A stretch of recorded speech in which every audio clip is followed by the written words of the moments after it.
అందరికీ నమస్కారం. కొత్త కథలోకి స్వాగతం. ఈ కథ పేరు పడగ విప్పిన తాచుపాము. రచన బొమ్మిడి అచ్చారావు గారు. 1983లో ప్రచురింపబడింది. చదువుతున్నది దేవి. నచ్చితే తప్పకుండా లైక్ చేయండి. ఇంకా కథలోకి వెళ్తే, ఆ దృశ్యం చూడలేక కళ్ళు మూసుకున్నాడు డిటెక్టివ్ కిరణ్. హంతకుడు నరరూప రాక్షసుడు, ఆటవిక జాతికి చెందిన అనాగరికుడు అయి ఉండాలి. అంత ఘోరమైన హత్య కిరణ్ ఇదివరకు చూడలేదు. మొత్తం మీద శరీర భాగాలన్నీ మెడికల్ స్టూడెంట్స్ డిసెక్ట్ చేసినట్టు ప్రతి భాగాన్ని ఖండించాడు ఆ హంతకుడు.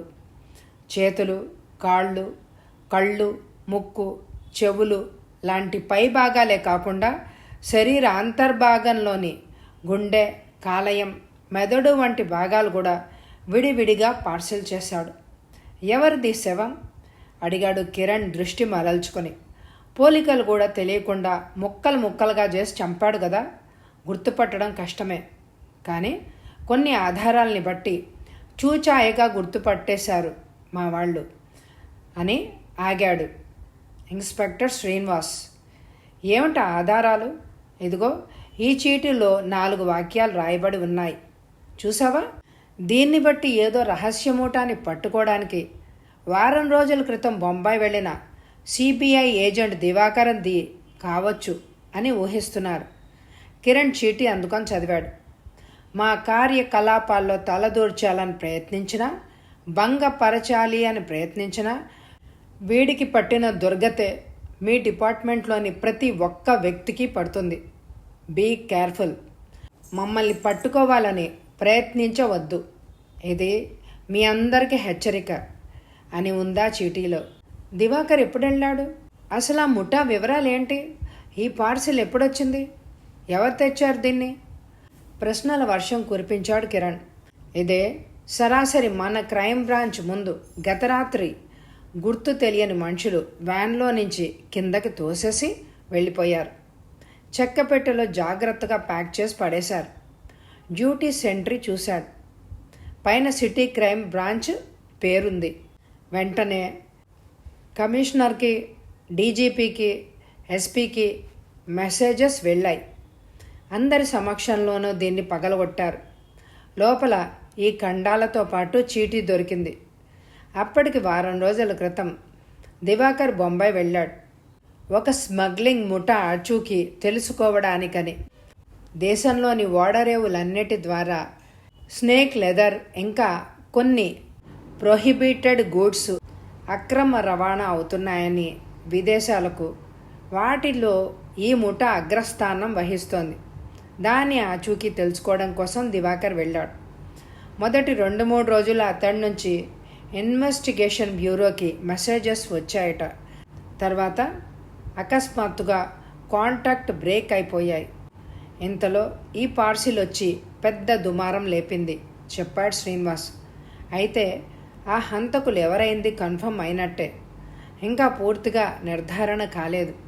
దివాకర్ వీపుకి కుడిపక్కన ఎడమ చేయి మడికట్టు వద్ద ఐడెంటిఫికేషన్ మార్క్స్ ఉండాలి. కానీ సరిగా ఆ ప్రదేశాల్లో చర్మం చీరేయబడి ఉంది. మార్క్స్ దొరకలేదు. ముఖం అసలే గుర్తు తెలియకుండా కళ్ళు, చెవులు, ముక్కు కోసేశారు. అతను వేసుకున్న దుస్తులు అసలు శవఖండాలతో పాటు లేనేలేవు.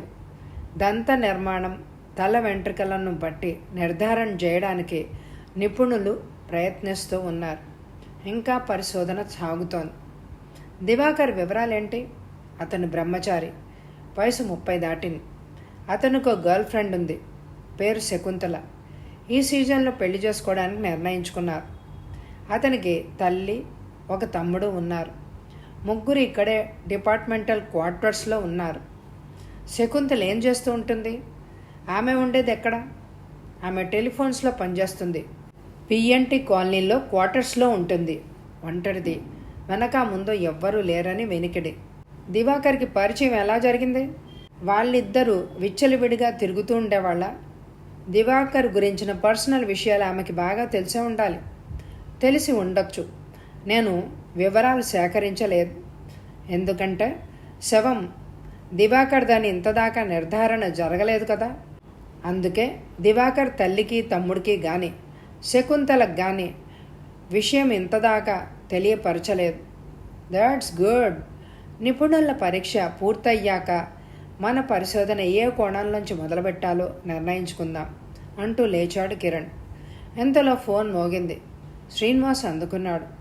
అవతల వైపు నుంచి మెసేజ్ వింటూనే కుర్చీలోంచి హడావిడిగా లేచాడు శ్రీనివాస్. ఇప్పుడే బయలుదేరి వస్తున్నాను అంటూ ఫోన్ పెట్టేసి హ్యాట్ తగిలించుకున్నాడు శ్రీనివాస్. పిఎన్టీ కాలనీలో ఎవరో కిరసనాయిల్ మీద పోసుకుని తగలబెట్టుకున్నారట. మంటలు బయటికి వ్యాపించడంతో ఫైర్ సర్వీస్కి ఫోన్ చేసి ఇటు మనకు కూడా చేశారు. కాలనీ వాళ్ళు ఎవరో అన్నాడు. శకుంతల కాదు కదా అన్నాడు కిరణ్. దెబ్బ తిన్నట్టు చూశాడు శ్రీనివాస్. తొందరలో వివరాలు అడగలేదు. ఆడో మగో కూడా తెలీదు. ఎనీవే వెళ్తున్నాం కదా, అన్నీ తెలుస్తాయి. శకుంతల కాదని కాకూడదని కోరుకుంటున్నాను.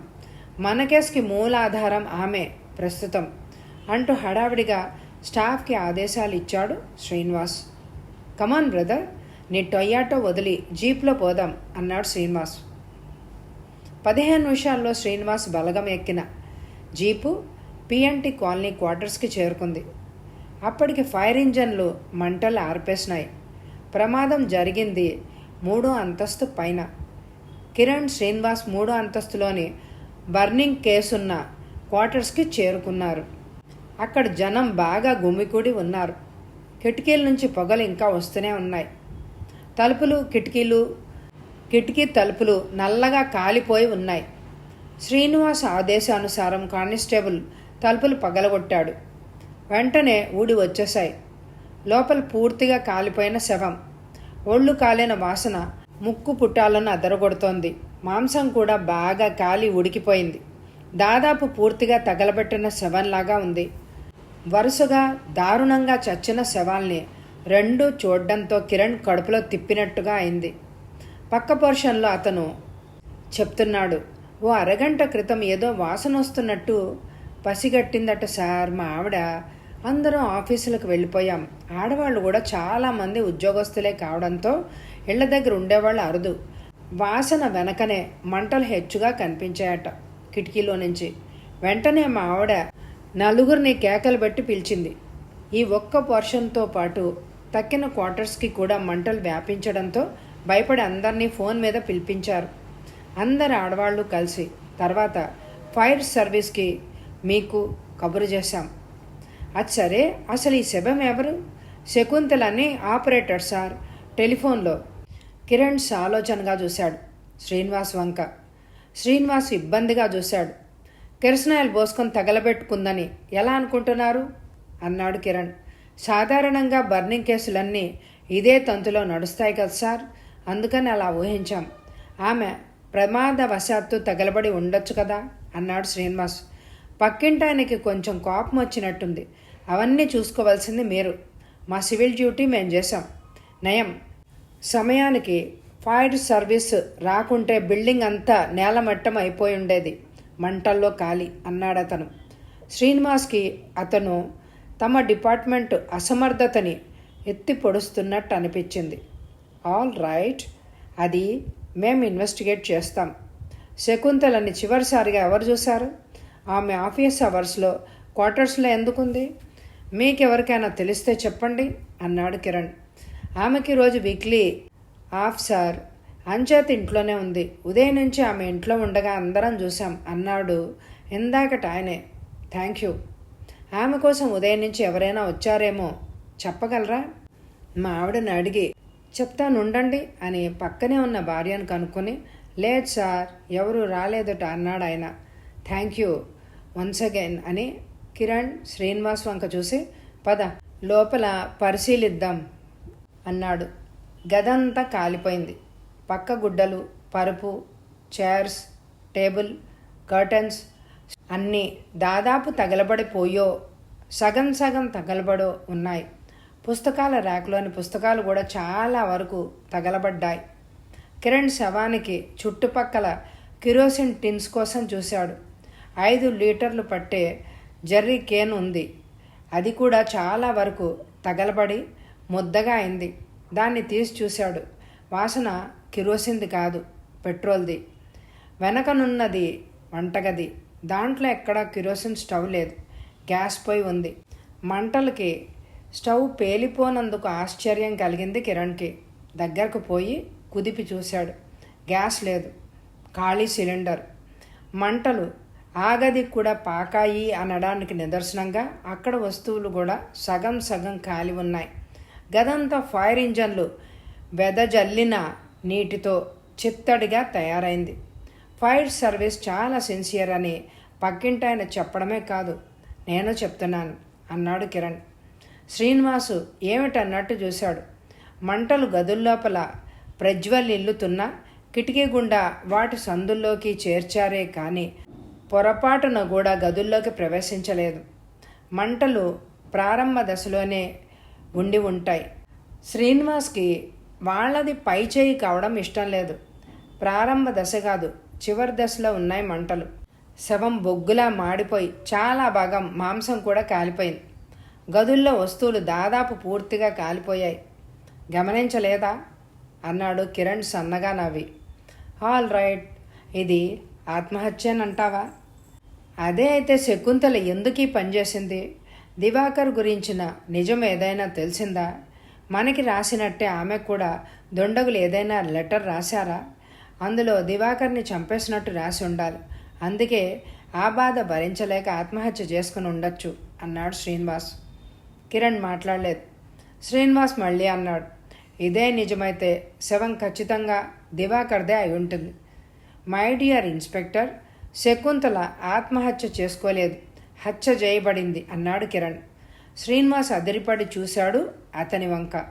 గదిలో ప్రతి వస్తువు మీద పెట్రోల్ చిలకరించి శకుంతల ఎటు తప్పించుకునే అవకాశం లేకుండా చేసి అగ్గిపుల్ల గీసి తగలబెట్టేశాడు హంతకుడు. శకుంతల ఇల్లంతా పెట్రోల్ చిమ్మి ఆనక అంటించుకుని ఉండొచ్చు కదా. మై డియర్ ఇన్స్పెక్టర్, చావాలయ్య అని అనుకున్న మనిషి తన ఒంటి మీదే పెట్రోల్ కానీ కిరోసిన్ కానీ పోసుకుని తగలబడుతుంది, కానీ ఇల్లంతా జాగ్రత్తగా పెట్రోల్తో తడుపుకోదు.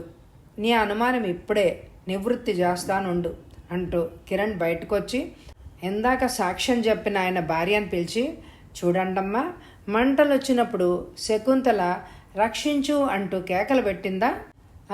అవునండి, కేకలు వినిపించే నేను బయటకొచ్చానండి. అప్పటికే మంటలు బాగా పెద్దవైపోయాయండి. 2 నిమిషాల తర్వాత శకుంతల గొంతు వినిపించలేదండి అన్నదామె. కిరణ్ శ్రీనివాస్ వంక చూసి మెల్లగా, ఆత్మహత్య చేసుకునే మనిషి మౌనంగా తన పని తాను చేసుకుపోతుంది కానీ రక్షించమని ఎందుకు అరుస్తుంది అన్నాడు. శ్రీనివాస్ దొరికిపోయినట్టు చూశాడు అతని వంక. మీ నిపుణుల్ని రంగంలోకి దిగమను అన్నాడు కిరణ్. శ్రీనివాస్ తన సిబ్బందికి సూచనలు ఇచ్చాడు. ప్యాథాలజిస్ట్ రిపోర్ట్ వచ్చింది. డెంటల్ సర్జన్, మైక్రోబయాలజిస్ట్ రిపోర్ట్లు కూడా వచ్చాయి అన్నాడు శ్రీనివాస్. పోలీస్ స్టేషన్లో ఇద్దరు ఎదురెదురుగా కూర్చున్నారు. శవం దివాకర్ది కాదు అవునా అన్నాడు కిరణ్. శ్రీనివాస్ కళ్ళు పెద్దవి చేసి చూశాడు. నీకెలా తెలుసు? ఊహించాను. అదే నిజం కావాలనేం లేదు కదా. అలా కావచ్చునని ముందు నుంచే అనుమానిస్తున్నాను. అయితే అది దివాకర్ శరీర ఖండాలని మనల్ని నమ్మించడానికి శత్రువులు ఎందుకు ప్రయత్నించినట్టు? మన కేసు పక్కదారి పట్టించడానికి, ఒక విధంగా డిపార్ట్మెంట్ని హడలగొట్టడానికి. వీళ్ళు గుండెలు తీసిన బంటుల్లా ఉన్నారే. కేసంతా తికమకగా తయారైంది. నో, దివాకర్ చనిపోలేదన్న విషయం ఇంకా నిర్ధారణ జరగాల్సి ఉంది. అదేంటి అలా అంటావు? ఎక్స్పర్ట్ డెంటల్ సర్జన్ రిపోర్టు నిజం కాదని అనుమానిస్తున్నావా? మైక్రోబయాలజిస్టు మన స్టేట్లోనే కాదు, యావత్ దేశంలోనూ ప్రఖ్యాతిగాంచినవాడు. నో, నేను వాళ్ళిద్దరిలో ఎవ్వరిని శంకించడం లేదు. శత్రువులు పంపిన శవఖండాలు దివాకర్వి కాదన్న మాట నిజమే. ఈ శవం దివాకర్ది కానంత మాత్రాన దివాకర్ ఎక్కడో చోట బతికే ఉన్నాడని మనం ఆశించడంలో తప్పలేదు. కానీ తమ గుట్టు రట్టు చేయడానికి తమను వెతుక్కుంటూ వచ్చిన వాడిని శత్రువులు మట్టు పెట్టకుండా వదులుతారన్న సంగతి మనము గుర్తుంచుకోవడం మంచిది. You are right. దివాకర్ చాలా పేరు ప్రఖ్యాతులున్న సిఐడి. అతను గతంలో డిపార్ట్మెంట్కి ఎనలేని పేరు తెచ్చిపెట్టిన కేసుల్ని పరిశోధించాడు. ఎంత రిస్క్ ఉన్న కేసునైనా ఒక్కడు భుజాల మీద వేసుకుని దాన్ని సాధించి తీరతాడు. అతని గుండె బలం, దక్షత అలాంటివి. అయితే దివాకర్ ఉనికి తెలుసుకోగలిగితే మనం కేసులో ముందుకు చొచ్చుకుపోవడానికి స్కోప్ ఉంది. శత్రువులు తెలివైన వాళ్ళు. దివాకర్ ఈ భూమి మీద లేడని నమ్మించడానికి చక్కటి పన్నాగం పన్నారు. నా ఊహే నిజమైతే దివాకర్ చనిపోలేదు. బహుశా వాళ్లకు చిక్కకుండా తప్పించుకొని తిరుగుతూ ఉండొచ్చు. ఎలా చెప్పగలవు? దివాకర్ వాళ్ళ చేతికి చిక్కే ఉంటే నిర్దాక్షిణ్యంగా చంపేసి ఉండేవాళ్ళు. ఇలా నకిలీ దివాకర్ శవాన్ని మనకి పార్సిల్ చేసే బదులు అసలు దివాకర్ శవాన్నే బహుమతిగా పంపించి ఉండేవాళ్ళు. మనల్ని భయపెట్టి కన్ఫ్యూజ్ చేయాలనే ఉద్దేశంతోనే అలా చేశారు. నాకు కూడా అలాగే అనిపిస్తోంది. సరే, ఈ కేసు పరిష్కరించడానికి నువ్వొక్కడవే సమర్థుడివి అని నన్ను సెలెక్ట్ చేశారు మా డిపార్ట్మెంట్ హెడ్స్. అంచేత నువ్వు దివాకర్ మొదలుపెట్టిన ఇన్వెస్టిగేషన్ విజయవంతంగా కొనసాగించి శత్రువుల ఆచూకీ తెలుసుకొని రావాలి. నీకు ఎలాంటి సహాయం కావాల్సి వచ్చినా చెయ్యమని డీజీపీ, కమిషనర్ ఆఫ్ పోలీస్ మా డిపార్ట్మెంట్కి ఆదేశాలు ఇచ్చారు. ఓకే, మీ నమ్మకాలు ఒమ్ముజేయను. ఈరోజు నుంచే రంగం సిద్ధం చేసుకుంటాను. నువ్వు కిరణ్ మాటలు పూర్తి చేయకుండానే టెలిఫోను గణగణా మోగింది. శ్రీనివాస్ అందుకుని, హలో, ట్రంకాలా, ప్లీజ్ కనెక్ట్ చేయండి అన్నాడు. కిరణ్ బ్రూకుట్టి ముడిపడింది. ఎక్కడి నుంచి కాల్ అని అడిగాడు. బాంబే నుంచి. అలాగా, దివాకర్ కావచ్చు.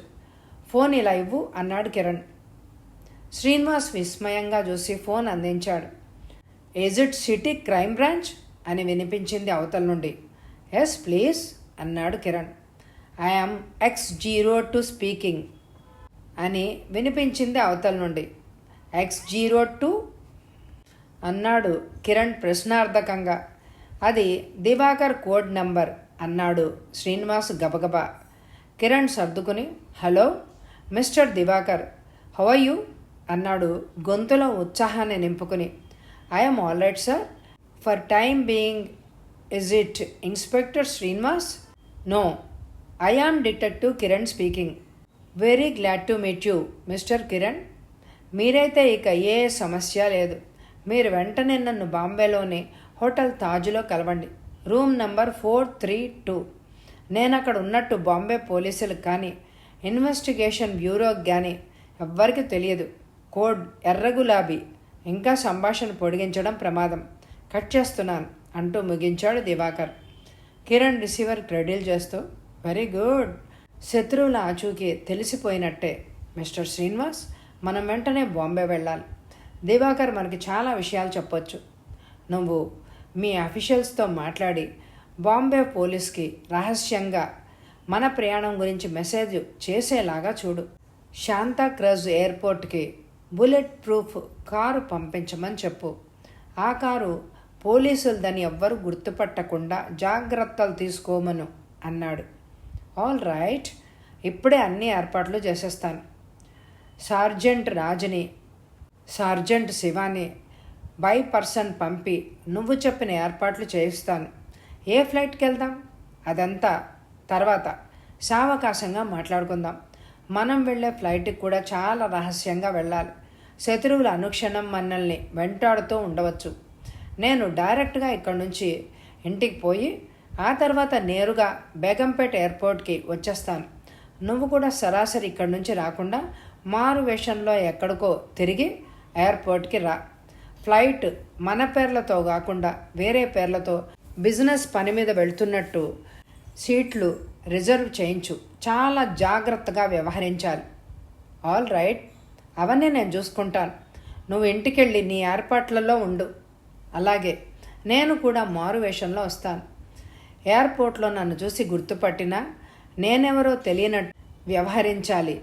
Be careful. శాంతాక్రజ్ విమానాశ్రయంలో ఫ్లైట్ దిగి ఎవరికి వారే విడివిడిగా బయటకొచ్చారు. కిరణ్, శ్రీనివాసులు. వాళ్ళని టాక్సీలు వాళ్ళు చుట్టుముట్టారు. కిరణ్ సర్దార్జీ వేషంలోనూ, శ్రీనివాసు ముస్లిం యువకుడి వేషంలోనూ ఉన్నారు. కహా జానా హై సాబ్ అంటూ వాళ్ల చేతుల్లోని సూట్ కేసులు లాక్కోబోయారు టాక్సీ వాళ్ళు. కిరణ్ తన సూదంటి రాయి వంటి చూపుల్ని టాక్సీ స్టాండ్ చుట్టూ గిర్రున తిప్పాడు. దూరంగా పార్క్ చేయబడి ఉన్న స్కై కలర్ అంబాసిడర్ కనిపించింది. బుల్లెట్ ప్రూఫ్ కారు ప్రైవేట్ కార్లా కనిపిస్తోంది. పోలీస్ కార్ అని ఎవ్వరూ ఊహించలేరు. కిరణ్ చకచక అటు నడిచాడు. సరిగ్గా అతను డోర్ తీసుకుని ఇటు నుంచి ఎక్కుతుండగానే అవతల పక్క నుంచి శ్రీనివాస్ ఎక్కేశాడు.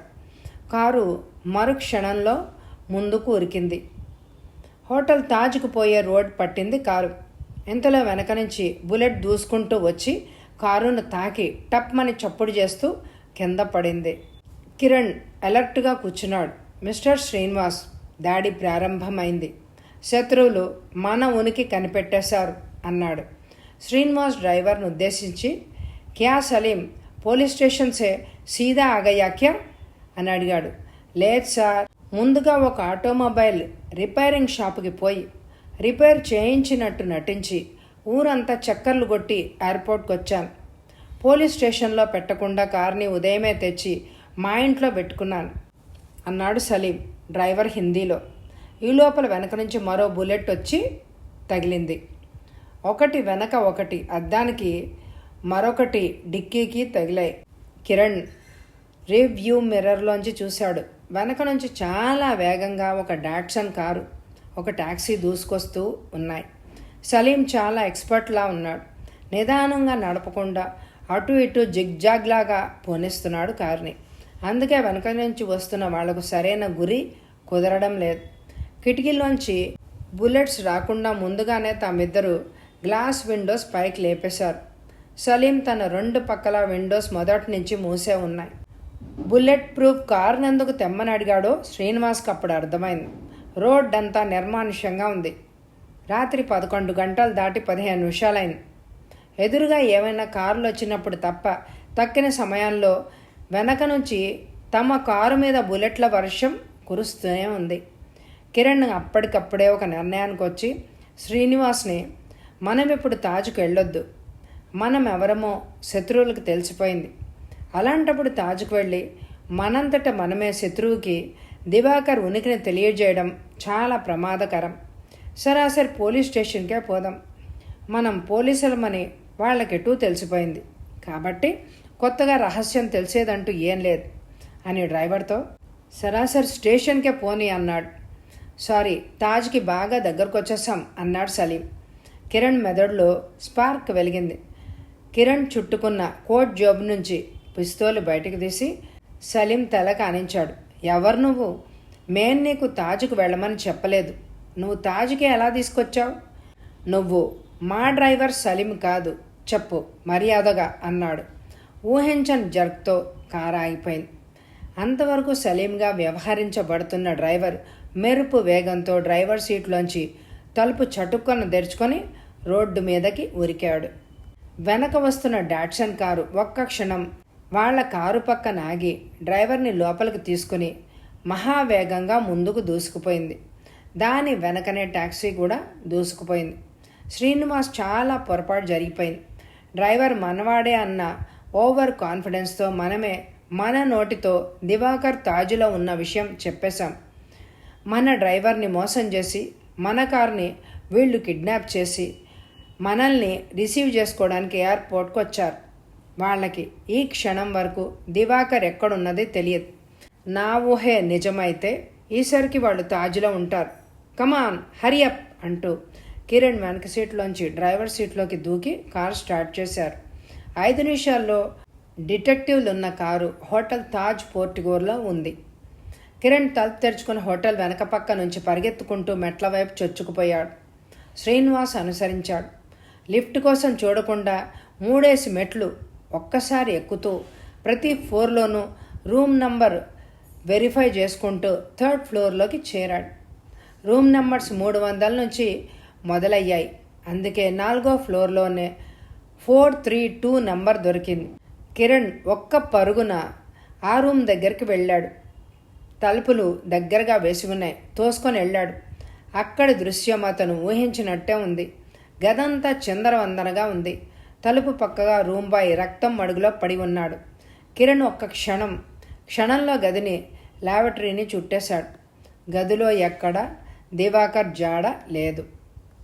కాసేపటి వరకు ఇద్దరూ మౌనంగా నిల్చున్నారు. కిరణ్ తలుపు దగ్గరగా వేసి బోల్ట్ వేశాడు. మన అజాగ్రత్త వల్ల ఒక నిండు ప్రాణాన్ని చేతులారా తీశామేమో అని అనిపిస్తోంది అన్నాడు కిరణ్. అతని మనసు ఈ సంఘటనతో వికలమైపోయింది. తామిద్దరి మాటల సందర్భంలోనూ అసలు విషయం బయటపెట్టేశారు. దాంతో శత్రువులకి దివాకర్ ఆచూకీ తెలిసిపోయింది. రూమ్ నెంబర్ ఎలా తెలిసిందో అర్థం కావడం లేదు అన్నాడు శ్రీనివాస్. కిరణ్ వినిపించుకోకుండా గదంతా కలిగి చూశాడు. గది పెద్దదే. ఒక బెడ్, టేబుల్, 2 కుర్చీలు ఉన్నాయి గదిలో. ర్యాక్లో కొన్ని పుస్తకాలు ఉన్నాయి. మంచం కింద ఒక సూట్ కేస్ ఉంది. గోడకు తగిలించి ఒక ఎయిర్ బ్యాగ్ ఉంది. సూట్ కేస్ అడుగున దివాకర్ ఐడెంటిఫికేషన్ కార్డు ఫోటోతో పాటు ఉంది. X02 ఉన్న కోడ్ నంబర్ దిగువన వేసి ఉంది. దివాకర్ వచ్చినప్పటి నుంచి ఇదే హోటల్లో మకాన్ చేసి ఉండాలి అన్నాడు శ్రీనివాస్. వారం రోజులేగా అయింది. బహుశా హోటల్ రిజిస్టర్లో మారు పేరుతో రూమ్ బుక్ చేసి ఉండొచ్చు అన్నాడు కిరణ్. మంచం మీద ఉన్న పరుపు పైకెత్తి చూశాడు. పరుపు కింద ఏం లేదు. అయితే పరుపు మామూలుగా వేస్తూ ఉంటే పరుపు లోపల గరగరా చప్పుడైంది. కిరణ్ మస్తిష్కం తీవ్రంగా పనిచేస్తోంది. పరుపుకి ఓ పక్కగా రంధ్రం చేసి ఉంది. ఆ రంధ్రం గుండా చెయ్యి తోశాడు. చేతికి ఏదో కాగితం తగిలింది. బయటికి తీశాడు. ఏదో ప్లాన్ లాగా ఉంది. కాగితాన్ని టేబుల్ మీద పరిచి దాని వంకే తదేకంగా చూశాడు కిరణ్. శ్రీనివాస్ అతని చర్యను పూర్తిగా గమనిస్తున్నాడు. తను వంగి కాగితంలోకి చూశాడు. అతనికేం అర్థం కాలేదు. అది అరటావు సైజు కాగితం. కాగితానికి చుట్టూ బార్డర్లా గీచి ఉంది. కాగితం మధ్యగా కొలను. దానిలో కలువ పువ్వు గీచి ఉంది. వెనకాల కొండల బారు చూపించబడి ఉంది. కొండల బారుకి కోనలకి మధ్య పడగవెప్పిన తాచుపాము బొమ్మ ఉంది. బార్డర్కి ఒక పక్కన కుడివైపు సముద్ర కెరటాలు ఉవ్వెత్తున లేచి పడుతున్నట్టు గీయబడి ఉంది. ఎడమవైపు బార్డర్కి కొంచెం దిగువన సింహం తలబొమ్మ గీచి ఉంది. కిరణ్ చాలాసేపు ఆ బొమ్మ వైపే తీవ్రంగా ఆలోచిస్తూ చూస్తున్నాడు. శ్రీనివాస్ ప్రశ్నార్థకంగా చూశాడు కిరణ్ వంక. కిరణ్ ఆ కాగితాన్ని మడిచి కోట్ జేబులో పెట్టుకున్నాడు. చాలాసేపు పుస్తకాల్ని, సూట్ కేసుని ప్రతి సెంటీమీటరు పరీక్షగా చూశారు ఇద్దరు. ఇంతలో తలుపుకి పక్కనున్న బజార్ మోగింది. కిరణ్ సాలోచనగా శ్రీనివాస్ వంక చూసి వెళ్ళి తలుపు బోల్ట్ తీశాడు. బయట హోటల్ మేనేజర్ కాబోలు నిలబడి ఉన్నాడు. సార్, మీరెవరో తెలుసుకోవచ్చా అన్నాడు హిందీలో. కిరణ్ అతని వంక పరీక్షగా చూసి ఈ రూమ్లో బస చేసిన ఆయన స్నేహితులం అన్నాడు. మిస్టర్ అశోక్ ఉన్నారా లోపల? లేరు. ఇందాక మా బాయ్ మీ రూమ్కి సర్వీసింగ్ చేయడానికి వచ్చాడు. గంట దాటినా అతను మీ రూమ్ నుంచి తిరిగి రాలేదు. అతను అసలు ఇప్పటికీ తిరిగి రాడు. అదేంటి సార్ అలా అంటున్నారు? ఇలా ఓసారి లోపలికి చూడండి. కిరణ్ గుమ్మంలో నుంచి అడ్డు తొలగి నుంచున్నాడు. మేనేజర్ లోపలికి చూస్తూనే అదిరిపడ్డాడు. వాట్, హత్య? ఎవరు చేశారు ఈ పని? అది మాకు తెలియదు. అయితే మీరు అశోక్ ఫ్రెండ్స్ కాదా? శ్రీనివాస్ తమ ఐడెంటిటీ తీసి చూపించాడు అతనికి. మేనేజర్ నమ్రతగా నమస్కరించి, మా హోటల్లో ఇలాంటి దారుణం జరగడం, అందున మా ఉద్యోగి హత్య చేయబడ్డం ఇదే మొదటిసారి. ఎవరు చేశారో, వాడి నుండి ఏమి ఆశించి చంపారో అర్థం కావడం లేదు అన్నాడు. వాడి నుంచి ఏమీ ఆశించి చంపలేదు. మిస్టర్ అశోక్ని ఎవరో అపహరించుకుపోయారు. మీ బాయ్ వాళ్ళని చూశాడు. మళ్ళీ వాళ్ళని గుర్తు పట్టకుండా శాశ్వతంగా వాడి నోరు మోయించేశారు. వాట్ సార్, అశోక్ గారిని కిడ్నాప్ చేశారా? అన్నీ వింతగా అనిపిస్తున్నాయి నాకు. ఈ బాయ్ హత్య గురించి తెలిసాక హోటల్లో పనిచేయడానికి బాయ్స్ భయపడిపోతారు. మిస్టర్ అశోక్ విషయం తెలిస్తే మా హోటల్కున్న గుడ్ విల్ పోతుంది. దయచేసి మీరు ఈ విషయాల్ని లీక్ చేయవద్దని నా ప్రార్థన. అవసరమైతే తప్ప కావాలని బయటపెట్టాం. కానీ మీ హోటల్లో గదిలో జరిగే విషయం పక్కనున్న వాళ్ళకి కానీ తక్కిన ఇన్మేట్స్కి కానీ తెలియకపోవడం విచిత్రంగా ఉంది. అసలు మా హోటల్లో ప్రత్యేకత అది సార్. ఎవరి మటుకు వాళ్ళు ఇండిపెండెంట్గా ఉండాలనే ఉద్దేశంతో మా రూమ్స్ని ప్రత్యేకంగా కట్టించాం. ప్రైవసీ కోసం సిటీలో మా హోటల్లోనే ఎన్నుకుంటారు శ్రీమంతులందరూ. అదే మిస్టర్ అశోక్ కిడ్నాపింగ్ విషయం కానీ మా అబ్బాయి హత్య విషయం కానీ మాకు మీరు చెప్పే వరకు తెలియకుండా పోవడానికి కారణం. ఇంతలో గదిలోని ఫోన్ మోగింది. కిరణ్ ఒక్క అంగలో ఫోన్ సమీపించి రిసీవర్ ఎత్తి హలో అన్నాడు. అవతల నుంచి ఒక కర్కశమైన స్వరం వినిపించింది. జిఆర్ కిరణ్, ఇప్పటికైనా తెలిసిందా మా ప్రయోజకత్వం? ఎందుకు అనవసరంగా ప్రాణాలు పోగొట్టుకుంటావు? Go back. మిస్టర్, నువ్వెవరో తెలియదు కానీ ఉత్త పిరికి పందవని అర్థమవుతోంది అన్నాడు కిరణ్ నిదానంగా. ఏమిటి అహంకారం? అహంకారం కాదు మిస్టర్, ఎదురుపడి పోరాడే ధైర్యం లేకనే నువ్వు వెనక దెబ్బతీస్తున్నావు. మా ఏజెంట్ని కిడ్నాప్ చేసినంత మాత్రాన నీకేంటి లాభం? లాభమా? మీ ఏజెంటు మా రహస్యాలన్నీ కనుక్కున్నాడు, బయట పెడతానని గర్వంగా చాటి చెప్పాడు. అసలు చంపేయాలనే అనుకున్నాం. త్వరలో అది కూడా జరుగుతుంది. ఎలాగూ మీరిద్దరూ, నువ్వు ఇన్స్పెక్టర్ శ్రీనివాస్ సిటీలోనే ఉన్నారుగా, మీ ఫ్రెండ్ శవాన్ని మీకే అప్పగిచ్చేస్తాం. మిస్టర్, ఊరికే గొప్పలు చెప్పుకోకు. మా ఏజెంట్ అంత తెలివి తక్కువ వాడేం కాదు మీ చేతుల్లో చావడానికి. అది చూద్దాం. ఈ లూయిన్తో పెట్టుకున్న వాళ్ళెవ్వరూ బ్రతికి బట్ట కట్టిందే లేదు. మా కర్తవ్య పాలనకి అడ్డొచ్చిన వాళ్ళందరినీ నిర్దాక్షిణ్యంగా కాల్చిపారేశాం. బాంబే పోలీసుల్ని అడిగి చూడు, ఎంతమందిని వదులుకున్నారో తెలుస్తుంది. అందుకే వాళ్ళెవరూ మా జోలికి రావడం మానేశారు. లూయిన్ అంటే వాళ్లకు సింహ స్వప్నం. నా మాట విని వచ్చిన దారినే తిరిగిపో. నీ వెంట వచ్చిన పోలీస్ ఆయన్ని కూడా తీసుకుపో. కిరణ్ నవ్వాడు. ఎవరికి సింహ స్వప్నమో నీ మాటలే చెప్తున్నాయి. అయినా నీతో వాదించడం అనవసరం. నువ్వు ఇండియన్వే అయితే, నీలో మాతృదేశం మీద భక్తి గౌరవం ఉంటే వెంటనే నీ వృత్తికి స్వస్తి చెప్పు. నువ్వు పరాయి దేశస్థుడు అయి ఉంటే వెంటనే మా దేశం వదిలి నీ దేశం పారిపో అన్నాడు. అవతల ఫోన్లో వికృతమైన నవ్వు వినిపించింది. లూయిన్ బెదిరించిన వాడు నువ్వొక్కడవే కనిపించావు.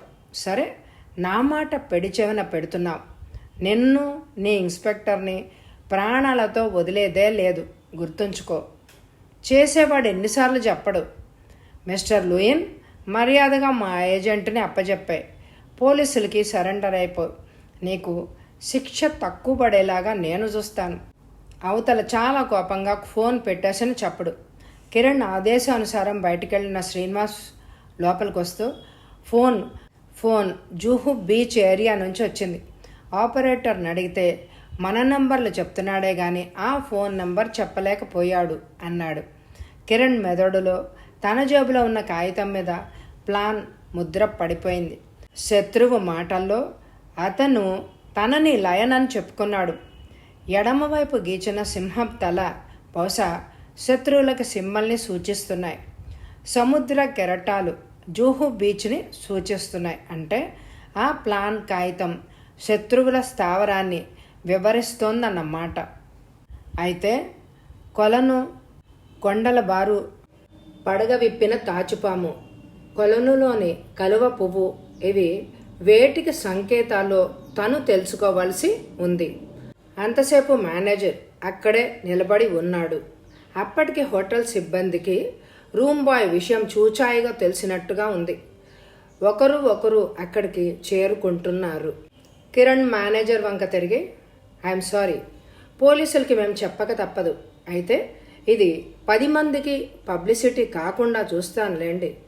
కానీ పత్రికల వాళ్ళు సైలెంట్గా ఉంటారు అని నేను అనుకోను. వాళ్ళకి ఏ మాత్రం క్లూ అందినా మీ హోటల్తో పాటు అన్ని సంగతులు ప్రచురించి తీరతారు అన్నాడు. పత్రికల వాళ్ళ విషయం మేము ఇదివరకే అనుభవించి ఉన్నాం సార్. సరే, మీ బాధ్యత మీరు నిర్వర్తించండి అన్నాడు మేనేజర్. కిరణ్ పోలీసులకి ఫోన్ చేశాడు. హోటల్ కాంటినెంటల్ రూమ్లో డిటెక్టివ్ కిరణ్, శ్రీనివాస్ కూర్చుని ఉన్నారు. మనమింకా హోటల్ తాజ్లోనే ఉన్నామని లైన్ వాళ్ళు పొరపడవచ్చు అన్నాడు శ్రీనివాస్. కిరణ్ వెంటనే మాట్లాడలేదు. ఇద్దరు మారువేషాల్లో ఉన్నారు. కిరణ్ ముస్లిం యువకుడిగాను, శ్రీనివాస్ కాబూలీ వాలా వేషంలోనూ ఉన్నారు. దివాకర్ రూమ్కి మళ్ళీ లైన్ వచ్చి ఉంటాడంటావా? అడిగాడు శ్రీనివాస్. ఇక రాకపోవచ్చు. ఆ రూమ్లో వాళ్లకు పనికొచ్చే సమాచారం ఏదీ దొరికుండదు. మనం వచ్చేటప్పటికి అతని నివాసమంతా వెరిఫై చేసేసుకున్నారు కదా. కాకపోతే దివాకర్ తెలివిగా పరుపులో దాచిన కాగితం వాళ్ల కంట పడలేదు. మనం మరొకసారి దివాకర్ రూమ్కి వెళ్లాల్సి ఉంటుంది.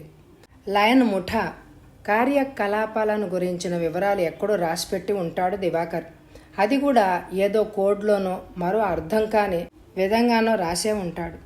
కిరణ్ ఇంకా ఏదో అంటుండగానే సర్రుమంటూ గాలిని కోసుకుంటూ బుల్లెట్ దూసుకొచ్చింది. కిరణ్ శ్రీనివాస్ తల పట్టుకొని కిందకి అదిమి తను వంగాడు. బుల్లెట్ గోడకు తగిలింది. కిరణ్ మెరుపులాగా కిటికీ దగ్గరకు పరిగెత్తి తొంగి చూశాడు. కింద డాట్సన్ కారు స్టార్ట్ అయింది. ఓ వ్యక్తి చటుక్కున కారులోకి జొరబడ్డాడు. కారు మహావేగంగా వెళ్ళిపోయింది. శత్రువులకి మన ఉనికి తెలిసిపోయింది. మనం ఈ హోటల్లో బస చేసిన విషయం కనిపెట్టేశారు అన్నాడు శ్రీనివాస్తో కిరణ్. శ్రీనివాస్ ఆలోచనగా చూశాడు. మనం జూహు బీచ్కి వెళ్ళి వద్దాం. అదేవిధంగా ఒకసారి పోర్టుకు కూడా వెళ్ళి వద్దాం. ఈ మధ్య వారం 10 రోజులుగా స్నేక్ లెదర్ కానీ గంజాయి వంటి ఇతర ప్రొహిబిటెడ్ గూడ్స్ ఏమైనా కస్టమ్స్ వాళ్ళు పట్టుకున్నారేమో కనుక్కోవాలి. దివాకర్ ప్లాన్ కాగితంలోని ఐటమ్స్ని డీకోడ్ చేసి చూడాలి. కొలను, తామర పువ్వు, తాచుపాము, కొండబారు ఇవన్నీ ఒకదానితో మరొకటి ఇంటర్ కనెక్టెడ్గా ఉన్నాయి అన్నాడు కిరణ్. ఆ కాగితం ఓసారి ఇస్తావా? చేయి చాచాడు శ్రీనివాస్. వద్దు, గోడలకి కళ్ళు చెవులు ఉంటాయి. మన శత్రువుల కంటపడనిదేదైనా ఉందా అంటే ఇప్పటి వరకు ఆ కాగితం ఒకటే. అది కంటపడితే వాళ్ళు అర్జెంటుగా తమ స్థావరాన్ని చాలా అర్జెంటుగా మార్చేసే ప్రమాదం ఉంది అన్నాడు కిరణ్. శ్రీనివాస్ తలూపాడు. వేషం మార్చు అన్నాడు కిరణ్. కిట్ పైకి తీస్తూ మళ్ళీ వేషాలు మార్చుకోవడం మొదలుపెట్టారు. కిరణ్ తల పండిపోయి మేసం గడ్డం తెల్లగా మాసిపోయి పంచా లాల్చి ధరించాడు. శ్రీనివాసు పిల్ల జమీందారు దుస్తుల్లోకి మారిపోయాడు. ఎంబ్రాయిడరీ చేసిన ఖరీదైన సిల్కు లాల్చి పైజమా వేసుకున్నాడు. మరొక 10 నిమిషాల తర్వాత బాంబే పోర్ట్లోని అధికారులతోటి మాట్లాడుతున్నారు ఇద్దరు. నో సార్, అలాంటి గూడ్స్ ఏవి ఎక్స్పోర్ట్ కాలేదు అన్నాడు కస్టమ్స్ ఆఫీసర్. అనుమానాస్పదమైన పార్సిల్ కానీ మనుషులు కానీ ఎదురుపడితే వెంటనే మాకు తెలియపరచండి. వాళ్ళని ఎలాగైనా కనిపెట్టి ఉంచండి, చాలా అవసరం అన్నాడు కిరణ్. తర్వాత ఇద్దరు జూహు బీచ్కి వెళ్లారు. సాయంత్రం 5 గంటల సమయం. బీచ్లో కోలాహలం పెరుగుతోంది.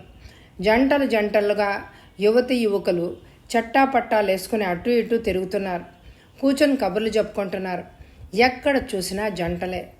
ఈ బీచ్ లవర్స్కి పెట్టింది పేరని గతంలో విన్నాను అన్నాడు శ్రీనివాస్. కిరణ్ దివాకర్ ప్లాన్ కాగితం గురించి ఆలోచిస్తున్నాడు. బీచ్కి దగ్గరలో ఎక్కడ కొండలు గుట్టలు కనిపించడం లేదు. కొలను కూడా ఏది ఉన్నట్టుగా లేదు. మరి అందులో అవి ఎందుకు సూచించి గీశాడో దివాకర్ని వాళ్ళు ఏమైనా చేస్తారేమో అన్నాడు శ్రీనివాస్ మెల్లగా. నేను అదే అనుమానిస్తున్నాను. ఇంతవరకు అతను వాళ్లకు దొరకకుండా తప్పించుకొని వాళ్ల సమాచారాలు సేకరించాడు. ఇప్పుడు మన కారణంగా దొరికిపోయాడు. వాళ్ళు అతన్ని చిత్రహింస చేయకుండా వదలరు. అసలు ప్రాణాలతో అతన్ని కళ్ళారా చూస్తామా అన్న అనుమానం నాకు. ఈ లోపల వాళ్ళ స్థావరం తెలిస్తే బాగుండును. అదే నా ప్రయత్నం కూడా. బాంబే పోలీసులకి అలర్ట్గా ఉండమని చెప్పావు కదూ. ఏ క్షణంలో పిలిచినా ఒక్క ఉమ్మడిగా వచ్చేలాగా ఏర్పాటు చేయి. అన్ని వివరంగా కమిషనర్తోనూ డీజీపీతోనూ మాట్లాడాను. ఏ క్షణంలో పిలిచినా పలుకుతారు. ప్రస్తుతం మన చుట్టుపక్కల మఫ్టీలో ఉన్నారు కొంతమంది. వాళ్లను మనకు ఎస్కార్ట్గా పంపారు. అవసరమైతే వాళ్ళని ఉపయోగించుకోవచ్చు.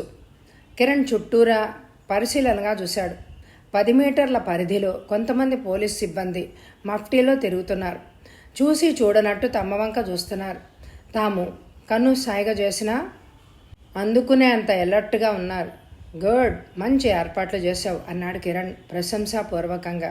శ్రీనివాస్ ఉబ్బి తబ్బిబ్బైపోయాడు. బీచ్కి ఎడమవైపు దృష్టి సారించిన కిరణ్ అక్కడి దృశ్యాన్ని చూసి ఉలిక్కిపడ్డాడు. దూరానికి బంగారపు రంగు అక్షరాలు మెరుస్తున్నాయి. హోటల్ లోటస్ అని కిరణ్ మస్తిష్కంలో మెరుపులు మెరిశాయి. లోటస్ అన్న పదం కలువ పువ్వును సూచిస్తోంది. అంటే ప్లాన్లో కలువ పువ్వు ఈ హోటల్కి సంకేత పదంగా ఉపయోగించలేదు కదా. అతని అనుమానం మరి కొద్ది క్షణాల్లో తీరిపోయింది. హోటల్ లోటస్ ఎత్తైన కొండ మీద కట్టబడి ఉంది. హోటల్ బ్యాక్గ్రౌండ్లో కొండలు బారులు తీరి కనిపిస్తున్నాయి. అదంతా రాతి ప్రదేశం. కిరణ్ లేచాడు. కొంత దూరంగా కూర్చుని ఉన్న శ్రీనివాస్ కూడా లేచాడు. వాళ్ళు ముందుకు సాగుతూ ఉంటే వెనక నుంచి మఫ్టీలో ఉన్న పోలీసులు కూడా అడుగులో అడుగు వేసుకుంటూ దూరంగా వెంబడిస్తూ నడవసాగారు. హోటల్ లోటస్ ఉన్న కొండ చేరడానికి దాదాపు 20 నిమిషాలు పైనే పట్టింది. చాలా దూరంగా ఉన్నట్టు కనిపించిందే కానీ దూరం కిలోమీటర్కి తక్కువగా లేదు. కిరణ్ శ్రీనివాస్ విడివిడిగా నడుస్తున్నారు. కిరణ్ తన ఆకారం వంక చూసుకున్నాడు. గడ్డం మాసినట్టు కనిపించినా తను ధరించిన ఖరీదైన లాల్చి సిల్క్ పంచ తను ఒక ఉన్నత కుటుంబంలోని వ్యక్తి అని చెప్పకనే చెప్తున్నట్టున్నాయి. శ్రీనివాస్ ఆకారం గాలికి తిరిగే షోకిల్లా జమీందార్ లాగా ఉంది. కాబట్టి ఆ హోటల్లో ప్రవేశించడానికి తమని అభ్యంతరం పెట్టేవాళ్ళు ఎవరు ఉండరని అతనికి తెలుసు. కిరణ్ కొండపైకి చక్కగా నిర్మించబడ్డ పాలరాతి మెట్లు ఎక్కుతూ పరిసరాలు జాగ్రత్తగా గమనిస్తూ ఉన్నాడు. అతనికి 5-6 మెట్లు దిగువన శ్రీనివాస్ ఎక్కుతూ వస్తున్నాడు. వాళ్ళందరికీ బాగా దూరంగా కిందగా మఫ్టీలో ఉన్న పోలీసులు. కిరణ్ హోటల్ లోటస్ ఎంట్రన్స్ దగ్గర ఆగాడు. లోటస్ ఎంట్రన్స్కి ఎడమ పక్కగా లాన్స్ ఉన్నాయి. చక్కటి అశోక వృక్షాలు హోటల్కి ఇరుపక్కల స్వాగతం పలుకుతున్నాయి. లాన్స్ నిండా పూల తోటలు, గులాబీ మొక్కలు విస్తారంగా ఉన్నాయి. గార్డెన్ పార్టీ చేసుకోవడానికి వీలుగా 2 పక్కల చక్కని టేబుల్స్ అమర్చి ఉన్నాయి. కిరణ్ ఒక్క క్షణం ఆలోచించి ఎడమ పక్కగా ఉన్న దారి గుండా లాన్స్లోకి నడిచాడు. అక్కడ చెదురుమదురుగా కస్టమర్స్ కూర్చుని ఉన్నారు. వాళ్ళు మద్యాన్ని సేవిస్తూ కబుర్లు చెప్పుకుంటున్నారు. ఆడ మగ తేడా లేకుండా తాగుతున్నారు, తింటున్నారు. కిరణ్ వాళ్ళ పక్కగా ముందుకు వెళ్ళాడు. ఇప్పుడు వెనక పక్కనున్న కొండలు స్పష్టంగా కనిపిస్తున్నాయి. కింద నుంచి చూస్తే హోటల్కి అంటి పెట్టుకున్న కనిపించిన కొండలు హోటల్కి చాలా దూరంగా ఉన్నాయి. హోటల్కి కొండల బారుకి మధ్య రకరకాల రంగులతో దీపాలతో వెలిగిపోతూ ఒక స్టాల్, దానిపైన రంగు దీపాల డిజైన్తో అమ్యూజ్మెంట్ పార్క్ అని రాసింది. దాని పక్కనే దీపాల అలంకరణతో మెరిసిపోతున్న బొమ్మని చూసి కిరణ్ కళ్ళు తళుక్కుమని మెరిశాయి. అక్కడ పడగ విప్పిన తాచుపాము బొమ్మ నిజమైన తాచు బుసలు కొడుతున్నట్టే మెరిసిపోతోంది. కిరణ్కి సమస్య వీడిపోయింది. బహుశా ఈ అమ్యూజ్మెంట్ పార్కే శత్రువుల నివాసం అయి ఉంటుంది. మనసులోనే దివాకర్ దూరదృష్టికి మేధా సంపత్తికి జోహార్లు అర్పించాడు కిరణ్ ఒక్క క్షణం వెనుతిరిగి చూసి సరాసరి అమ్యూజ్మెంట్ పార్క్లోకి నడిచాడు. శ్రీనివాస్ అతని చూపులోని సందేశాన్ని అందుకున్నాడు. అతను వెనుతిరిగి చూశాడు. అతని ఆదేశాలను అందుకోవడానికి వెనక మఫ్టీ పోలీసులు సిద్ధంగా ఉన్నారు. కిరణ్ పార్కులోకి ప్రవేశించాడు. లోపల రకరకాల జూదాలు జోరుగా సాగుతున్నాయి. రమ్మీ, 3 ముక్కలాట, రన్నింగ్ వీల్, లక్కీ డీప్, రకరకాల ఆటలు. దూరంగా డిమ్గా వెలుగుతున్న లైట్ల మధ్య స్టేజి పైన క్యాబరే డాన్సర్ అందంగా ఊగుతోంది. గోడలకు అమర్చిన మైక్రోఫోన్ల గుండా మందరమైన సంగీతం. ఆ సంగీతం మత్తులో ఊగుతున్న జంటలు. అదంతా ఒక ప్రత్యేకమైన లోకం. కిరణ్ కాసేపు ఒక టేబుల్ ముందు కూర్చున్నాడు. డ్రింక్స్ సర్వ్ చేయబడ్డాయి. స్టేజ్ మీద ఉన్న కాబరే డాన్సర్ని కళ్ళతోనే జుర్రేస్తున్న యువకులు ఓ పక్క హార్డ్ డ్రింక్స్ సిప్ చేస్తూ కూర్చున్నారు. కూర్చున్న చోటు నుంచి లేచి డాన్స్ చేసి మళ్ళీ కూర్చుంటున్నారు. కిరణ్ లేచాడు. సరాసరి టాయిలెట్ అని రాసున్న రూమ్ వైపు నడిచాడు. లోపల పూర్తిగా ఎయిర్ కండిషన్ చేయబడి చలికి వణుకు పుడుతున్నాయి. టాయిలెట్ పక్క నుంచి చిన్న ద్వారం ఉంది. కిరణ్ ఆ ద్వారం నుంచి అవతలికి హాల్లోకి ప్రవేశించాడు. ఒక్క క్షణం పులినోట్లో తల దూర్చుతున్న అనుభూతి కలిగింది అతనికి. అయినా వెనక్కి తీయలేదు. లాల్చి జేబు తడుముకున్నాడు. రివాల్వర్ చల్లగా తగిలింది. హాల్ నిర్మానుష్యంగా ఉంది. లోపలి హాలు ఎంత సందడిగా హడావిడిగా ఉందో ఈ హాలు అంత స్తబ్దంగా నిశ్శబ్దంగా ఉంది. ఒక్కో అడిగే తీసివేస్తున్నాడు కిరణ్. పక్కన ఏదో అలికిడైంది. తల తిప్పి చూసేసరికి ఆలస్యమైంది. నెత్తిపైన 1000 మణుగుల బరువు సమ్మెట దెబ్బలాంటి దెబ్బ. వెంటనే కుప్ప కూలిపోయాడు కిరణ్. మరుక్షణం అతనికి స్పృహ తప్పిపోయింది. శ్రీనివాస్ కిరణ్ కూర్చున్న టేబుల్కి 4 టేబుల్స్ యువతలు కూర్చున్నాడు. కిరణ్ లేచి టాయిలెట్కి వెళ్ళడం గమనించాడు. 5 నిమిషాల తర్వాత ఒకసారి చుట్టూ పరిశీలనగా చూశాడు. దూరంగా మఫ్టీ కానిస్టేబుల్స్ ఉన్నారు. తక్కిన వాళ్ళంతా ఎవరి పిచ్చిలో వాళ్ళున్నారు.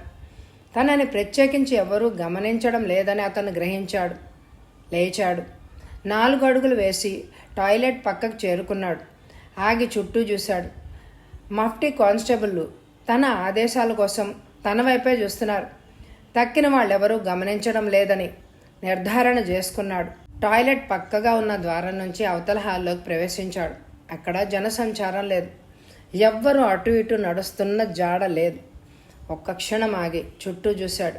కిరణ్ ఎటెళ్ళాడు? అతను లేచి వెళ్ళిన వెంటనే రావాల్సింది. ఆలస్యం చేయడం వల్ల కిరణ్ ఎట్టుపోయింది తెలియడమే లేదు. శ్రీనివాస్ అడుగులో అడుగు వేసుకుంటూ హాల్లోకి నడవసాగాడు. హాలుకి 2 వైపులా గదులున్నట్టున్నాయి. తలుపులు లోపల నుంచి గడి పెట్టి ఉన్నాయి. శ్రీనివాస్ చటుక్కున ఆగాడు. ఎక్కడి నుంచో అడుగుల సవ్వడి వినిపిస్తోంది. చెవులు రిక్కించి విన్నాడు. గోడ పక్కగా నీడలోకి తప్పుకొని చూడసాగాడు. కిరణ్ కళ్ళు భారంగా తెరిచాడు. అక్కడ వెలుతురు చూడలేక మళ్ళీ కళ్ళు వాటంతట అవే మూసుకుపోయాయి. కళ్ళు చికిలించి చూశాడు. తల భారంగా ఉంది. తల చిట్లి రక్తం గడ్డ కట్టినట్టు ఆ ప్రదేశంలో తిమ్మిరిగా ఉన్నట్టు గమనించాడు. చేత్తో గాయాన్ని తడుముకున్నాడు. చల్లగా తగిలింది రక్తం. Hello my dear Kiran, how are you అని వినిపించింది. కిరణ్ చటుక్కునట్టు చూశాడు. ఓ పక్కగా ఉన్న కుర్చీలో ఎవరో వ్యక్తి కూర్చునున్నాడు.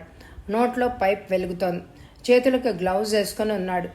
కళ్లకు రాత్రిపూట కూడా నల్ల కళ్ళద్దాలున్నాయి. నవ్వుతూ కిరణ్ వంక చూశాడు. కిరణ్కి అతన్ని ఎక్కడో చూసినట్టు అనిపించింది. ఎంత ఆలోచించినా గుర్తుకు రావడం లేదు. కానీ ఆ ముఖం తనకి బాగా గుర్తు. ఎవరతను? ఐఎమ్ సారీ, నిన్ను బాధ పెట్టాల్సి వచ్చింది అన్నాడతను హిందీలో. ఆ గొంతు గుర్తుపట్టాడు. తనని ఫోన్లో సవాలు చేసిన గొంతు. అవును, అతనే ఇతను. కానీ ముఖం ఎక్కడో చూసినట్టుగా అనిపిస్తోంది. కానీ ఇప్పటికీ జ్ఞాపకం రావట్లేదు. నేనెవర్నా అని ఆలోచిస్తున్నావు కదూ? నన్ను లయన్ అంటారు. ఇంకో భాషలో చెప్పాలంటే X02, ఏజెంట్ X02 అన్నాడు అతను నవ్వుతూ. కిరణ్ మెదడులో స్పార్క్ వెలిగింది. అతనెవరో గుర్తొచ్చింది. Srinivas agent X02 Diwakar photo చూపించాడు. అంటే దివాకరే ఈ ఘోరాలు చేస్తున్న లయనా? ఆశ్చర్యపోతున్నావు కదూ? లయన్ పేరుతో స్మగ్లింగ్ చేస్తున్న ది గ్రేట్ దివాకర్ నేనే, ఏజెంట్ X02. నేను ఇక్కడికి స్మగ్లింగ్ ఇన్వెస్టిగేషన్ పేరుతో వచ్చాను. అప్పటికే దేశం నలుమూలలా నా ఏజెంట్స్ ఉన్నారు. సీక్రెట్ ఏజెంట్ని కాబట్టి నన్ను ఎవ్వరూ అనుమానించరు. అందుకే నేను చేస్తున్న ప్రొహిబిటెడ్ గూడ్స్ స్మగ్లింగ్ ఇన్వెస్టిగేషన్ చేయడానికి నేనే ఏజెంట్గా బయలుదేరాను. అలా ఆశ్చర్యపోకు మరి. దేశానికి మాతృభక్తి అంటూ నీతులు వల్లించడానికి బాగానే ఉంటుంది. కానీ నిజాయితీగా బ్రతికిన వాళ్ళు నేను బావుకున్నదేమీ లేదు. ఒక స్మగ్లింగ్ కేసు ఇన్వెస్టిగేషన్ కోసం గతంలో ఒకసారి బాంబే వచ్చాను. అప్పుడే ఈ స్మగ్లింగ్ మీద ఆసక్తి కలిగింది. స్నేక్ లెదర్, గంజాయి మొదలైన స్మగ్ల్డ్ ప్రొహిబిటెడ్ గూడ్స్కి విదేశాల్లో చాలా డిమాండ్ ఉంది. అందుకే వాటిని స్మగుల్ చెయ్యాలి అని అనుకున్నాను. అందుకు అనుకూల పరిస్థితులు చూసుకున్నాను. ఈ హోటల్ పక్క ఖాళీ స్థలంలో అమ్యూజ్మెంట్ పార్క్ పెట్టుకున్నాను. ఈ లోపల స్నేక్ పార్కుని కూడా మెయింటైన్ చేస్తున్నాను. చూడ్డానికి స్నేక్ పార్క్ లాగా విజిటర్స్కి ఆనందాన్ని కలుగజేస్తూ ఆ పాముల చర్మాలతో భారీగా వ్యాపారం చేస్తున్నాను. సో మిస్టర్ కిరణ్, ఇప్పుడు నేను ఒక కోటీశ్వరుణ్ణి. లోకం దృష్టిలో దివాకర్గా చచ్చిపోయి మరొక అవతారం ఎత్తుకున్నాను. విదేశాలకు పోయి సుఖంగా బ్రతకాలి అని అనుకున్నాను. అందుకే ఒక శవాన్ని ఖండాలుగా చేసి అది నా శవంగా నిరూపించాలి అని ప్రయత్నించాను. ఆ ఖండాలని హైదరాబాద్ క్రైమ్ బ్రాంచ్కి పంపాను. కానీ దురదృష్టవశాత్తు అది నాది కాదని నిర్ధారణ జరిగిపోయింది. కథ మళ్ళీ మొదటికే వచ్చింది. శత్రువులు చంపినట్టు నమ్మించాలని నేను ప్రేమించిన శకుంతలను కూడా పెట్రోల్ పోసి తగలబెట్టించాను. అది నా అసిస్టెంట్ చూసుకున్నాడు. అయితే అది కూడా ఫలించలేదు. శకుంతలని రక్షించే ప్రయత్నంలో నా అసిస్టెంట్ ఒళ్ళు కాల్చుకున్నాడే కానీ శకుంతలని రక్షించలేకపోయాడు. నిజానికి శకుంతల ఆత్మహత్య చేసుకున్నట్టు ప్రజల్ని నమ్మించి ఆమెను ఇక్కడికి తీసుకురావాలి అని అనుకున్నాను. కానీ నా అసిస్టెంట్ అజాగ్రత్త వల్ల ఆమె ఆహుతి అయిపోయింది. నా అసిస్టెంటు తన అజాగ్రత్తకు ఫలితం నా చేతుల్లోనే అనుభవించాడు. శకుంతలని పోగొట్టుకున్న నా జీవితం వ్యర్థమనిపించింది. కానీ శకుంతల కోసం నా జీవితాన్ని మోడు చేసుకోలేను కదా. అందుకే నా ఫారిన్ ప్రయాణానికి అన్ని ఏర్పాట్లు పూర్తి చేసుకున్నాను. ఈ లోపల అనవసరంగా ఇన్వెస్టిగేషన్ అని బయలుదేరి నీ ప్రాణం మీదకి తెచ్చుకున్నావు. అదిగో నీ వెనకనే నీ ఫ్రెండ్ శ్రీనివాస్ కూడా లోపలికొచ్చి నా ఆతిథ్యం స్వీకరించడానికి ఉబ్బలాట పడిపోతున్నాడు. Hello, come on my dear zamindar inspector అన్నాడు దివాకర్ నవ్వుతూ గుమ్మం వైపు చూసి. కిరణ్ తల తిప్పి చూశాడు. గుమ్మంలో శ్రీనివాస్ని పెడరెక్కలు విరిచి లోపలికి తీసుకొస్తున్నారు ఇద్దరు మనుషులు. అతని కళ్లకు నల్లటి గంతలు కట్టారు. శ్రీనివాస్ గుంజుకుంటున్నాడు, కానీ వాళ్ళు పట్టు వదలడమే లేదు. శ్రీనివాస్ దివాకర్ వంక చూసి ఆశ్చర్యంతో నోరు తెరిచాడు. మిస్టర్ X02 మీరా అన్నాడు. ఎస్ మై డియర్ ఇన్స్పెక్టర్, నేనే, ఐఆమ్ దివాకర్ అన్నాడు దివాకర్ నవ్వుతూ. మరి ఇదేంటి, నన్నిలా బంధించి తీసుకొస్తున్న మనుషులెవరు? వాళ్ళు మా మనుషులేలే. నన్ను పట్టుకోవడానికి మీరిద్దరు వస్తే మీ ఇద్దరిని మా వాళ్ళు పట్టుకున్నారు. ఒకే డిపార్ట్మెంట్ వాళ్ళం కదా, ఒకరినొకరు పరస్పరం గౌరవించుకోవడం ఫార్మాలిటీ కదా. దివాకర్ నవ్వులో విషం తొంగి చూస్తోంది. కిరణ్ దివాకర్ వైపు సూటిగా చూసి, మిస్టర్ దివాకర్, నువ్వు చేస్తున్న ద్రోహం నీ దేశానికే కాదు, నీ ఆత్మకు కూడా. ఆత్మద్రోహం మంచిది కాదు. నీ అంతరాత్మే నిన్ను నిలదీసే గడి వస్తోంది. అప్పుడు నువ్వేం సమాధానం చెప్పుకుంటావో చెప్పుకో అన్నాడు. దివాకర్ పగలబడి నవ్వాడు. ఈ పనికి మాలిన సెంటిమెంట్స్ నా దగ్గర పనికిరావు. ఆత్మ, ద్రోహం ఈ మాటలకు నా డిక్షనరీలో అర్థాలు లేవు.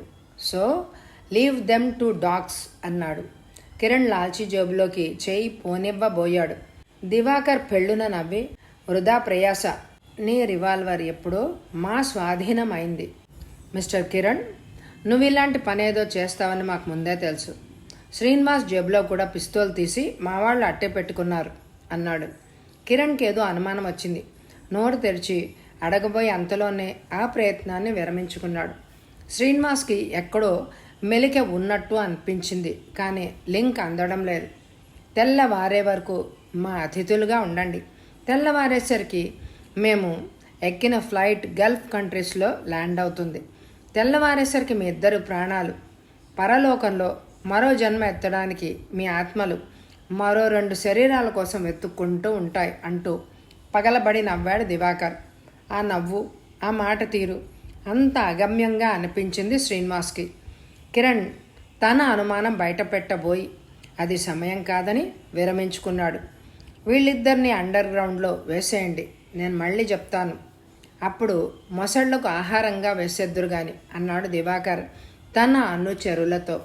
కిరణ్ శ్రీనివాసులను చేతులు వెనక్కి విరిచి కట్టేసి మళ్ళీ గంతలు కట్టారు కళ్లకు.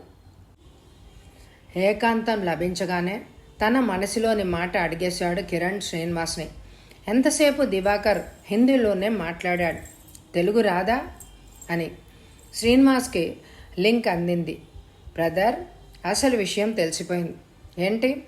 మనం చూసిన దివాకర్ అసలు దివాకర్ కాదు, ఏజెంట్ X02 కాదు. అదే నా అనుమానం కూడా. ఎంతసేపు అతను హిందీలోనే మాట్లాడుతున్నాడు. తెలుగువాడు కాదేమో అని అనుమానం వచ్చింది. అడగబోయి 2 సార్లు విరమించుకున్నాను. నాకు ఆ కంఠం విన్నప్పుడే అది దివాకర్ కంఠం కాదని తట్టేసింది.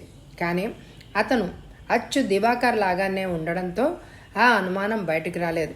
ఆ నవ్వు, కంఠం అన్నీ దివాకర్ కాదని ఓ పక్క చెప్తూనే ఉన్నాయి. దివాకర్ది సన్నటి గొంతు. హిందీ సరిగ్గా రాదు, నేర్చుకుంటున్నాడు. సో మనల్ని రాంగ్ ట్రాక్ పట్టించడానికి శత్రువు భలే నాటకం ఆడాడు. దానివల్ల అతనికొచ్చిన లాభం ఏమిటో అర్థం కావడం లేదు. అసలు దివాకర్ ఏమైనట్టు? బ్రతికున్నాడా? చంపేశాడా? ఈ విషయాలు కన్ఫర్మ్ కావాల్సి ఉంది. తను సంపాదించిందంతా తీసుకుని ఈ గ్రేట్ స్మగ్లర్ గల్ఫ్ కంట్రీస్కి పోయే మాట మాత్రం నిజం.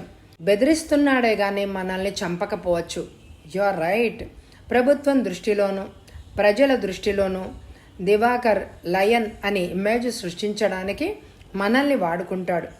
ఈ విషయం బయట లోకానికి చెప్పడానికి మనం బ్రతికే ఉండాలి కదా. అందుచేత మనకి ఎలాంటి హాని చేయడు. తను తప్పించుకుపోయేంత వరకు మనకి బందికాన్నా తప్పదు. బహుశా వాడి వెళ్ళిపోయేందుకు మనకి సృహ తప్పించి ఎక్కడో రోడ్డున వదిలేస్తాడు అన్నాడు కిరణ్.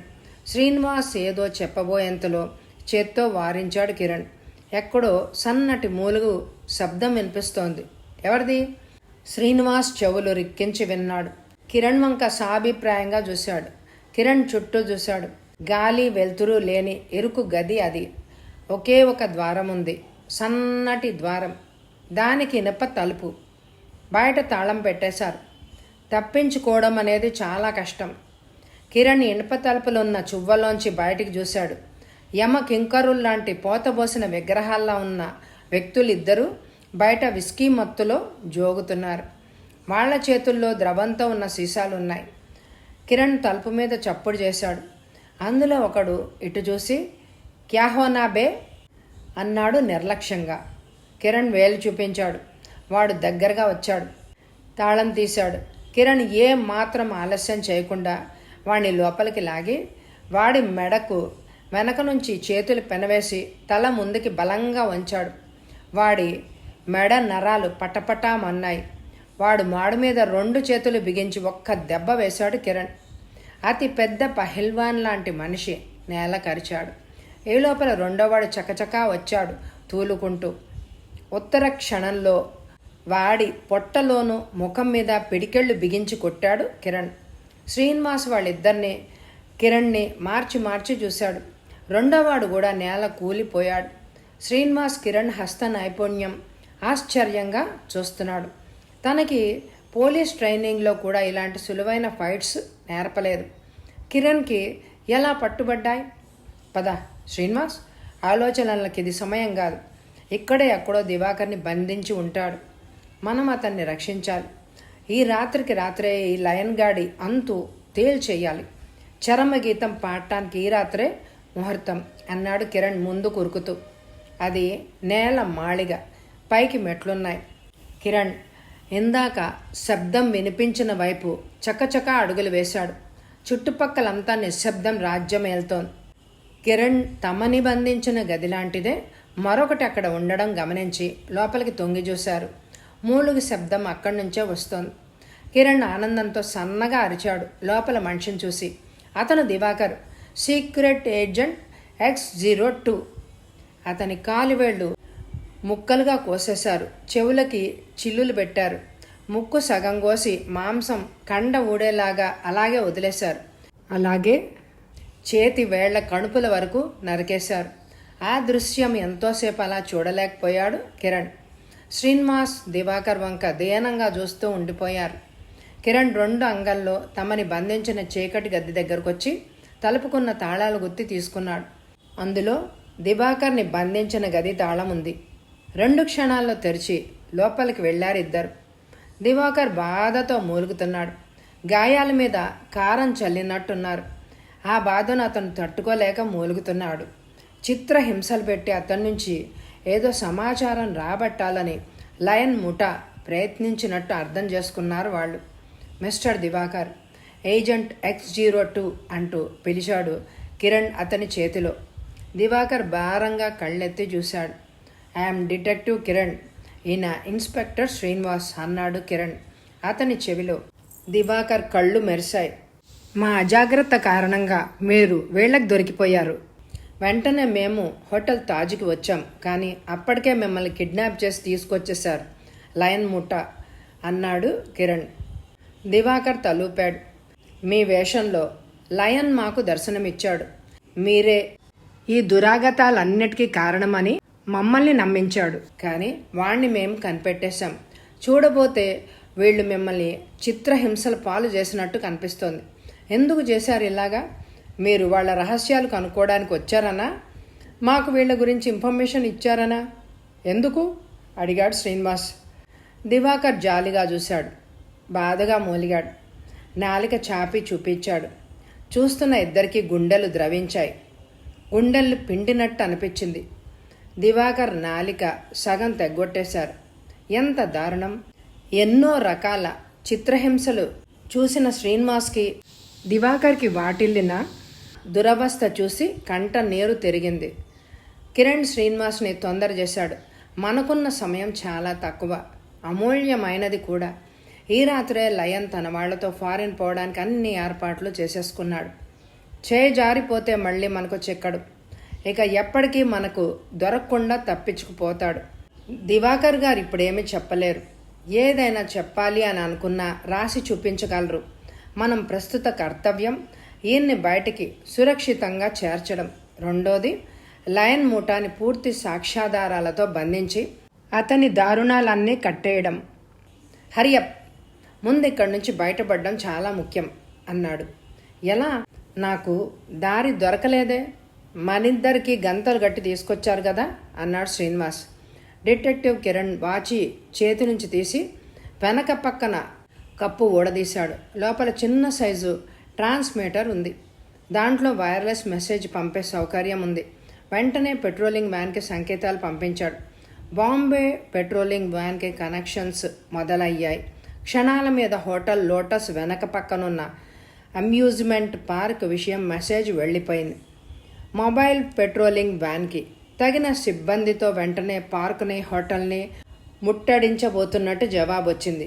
మనం ఇక్కడికొచ్చే ముందు జూహు పక్కనున్న మొబైల్ స్క్వాడ్కి ఇన్ఫర్మేషన్ ఇచ్చాను.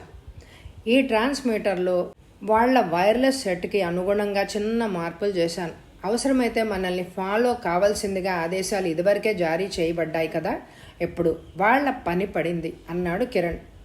శ్రీనివాస్ ప్రశంసాపూర్వకంగా ఏదో అనబోతుండగానే కిరణ్ వారించాడు. ముందు జరగాల్సిన పని చూడు. ఎవరి కళ్ళబడకుండా దివాకర్ గారిని బయటికి చేర్చగలగడం సామాన్యమైన విషయం కాదు. నేను ముందు బయటికి పోయి దారి చూస్తాను, నువ్వు ఈయన్ని బయటకు చేర్చు అన్నాడు లేచి నిలబడుతూ. దివాకర్ చటుక్కున కిరణ్ చేయి పట్టి ఆపాడు. ఏదో రాయాలని సైగ చేశాడు. కిరణ్ లాల్చీ జేబులోంచి కాగితం పెన్ను తీశాడు. అది దివాకర్ రాసిచ్చిన ప్లాన్ కాగితం. ఎందుకో దాన్ని లయన్ మనుషులు తీసుకోలేదు. ఏదో పిచ్చి బొమ్మలా కనిపించి ఉంటుంది వాళ్ళ కళ్ళకి. శ్రీనివాసు పైజమాకి తగిలించుకున్న పెన్ తీసి అందించాడు. దివాకర్ దాని మీద 2 మాటలు రాశాడు అచ్చ తెలుగులో, శకుంతల కులాసానా అని. అది చదివి డిటెక్టివ్ల మనసులు కరిగిపోయాయి. కిరణ్ నెమ్మదిగా అన్నాడు, ఆమెని లయన్ మనుషులు హత్య చేశారు, పెట్రోల్ బోస్ తగలబెట్టారు. దివాకర్ చిరాగ్గా వణికిపోయాడు.